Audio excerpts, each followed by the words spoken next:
Did you drop your combo again? Really? You practiced so much for what? Is what you're probably telling yourself, but I'm here today to give you a couple tips so you don't do that anymore and you stop being hard on yourself and you start enjoying your game, whether it be Tekken, Final Fight, I don't know, video games, Rumbleverse. I feel like usually people are pretty hard on themselves and like, it feels dumb when you drop the combo. Did that fall again? It keeps falling. The vibes now are hanging out. Look at that. Look at them hanging. Took away the monkeys. I think the monkeys are a little distracting.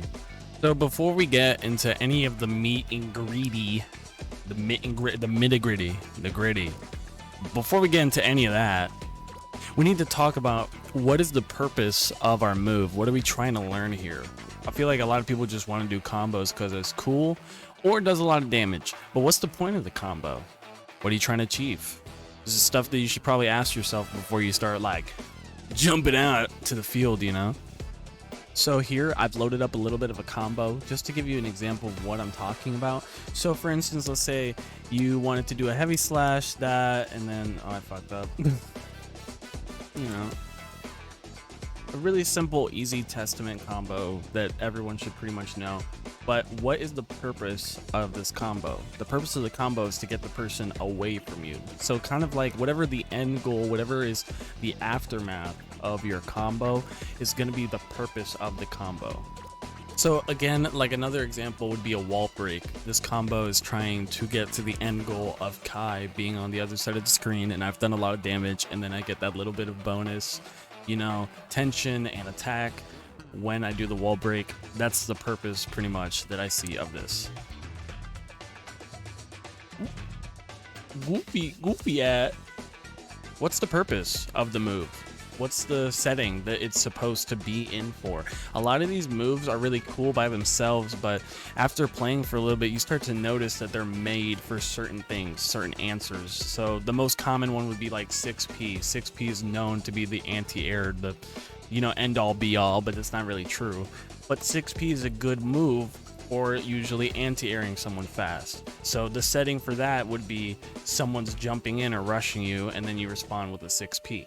So that's the setting for that move. Now, that's not necessarily a combo. You could combo off of 6P, which could lead into the, discussion of that is the setting for the combo. But stuff like that, it's always good to keep in mind of what is the setting that the game has intended for you to use the combo. You can't just be rushing in there willy-nilly all the time. I wish. That'd be really interesting to see if Guilty Gear just let you spam shit repeatedly.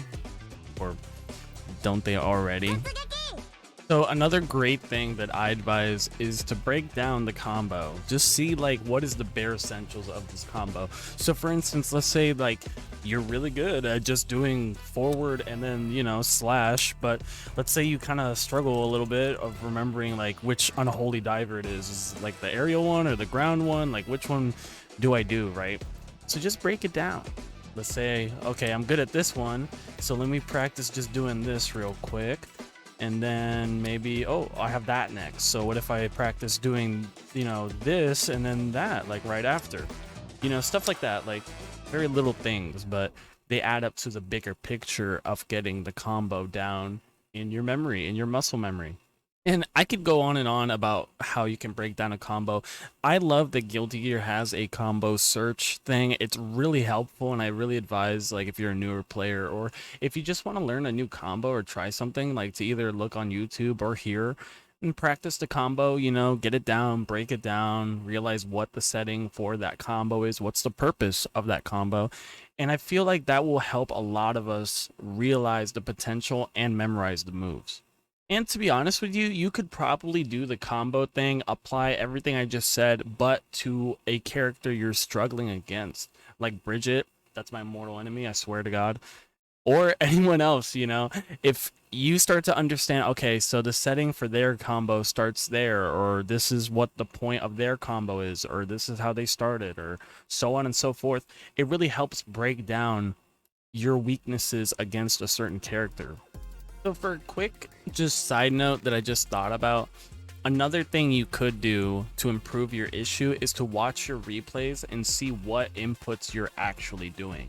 So you could feel like you're doing a certain input, but the game is registering as something else. So see what you think you're doing, and then, you know, cross check it with what the game is telling you you're doing. And then maybe from there you could be like, oh, it's saying I'm trying to do a quarter circle, but I just didn't quite hit the mark at the end of the corner right there. You know, something like that. It's always a little silly mistakes if you ever really look at it, but I always think that's a good idea too.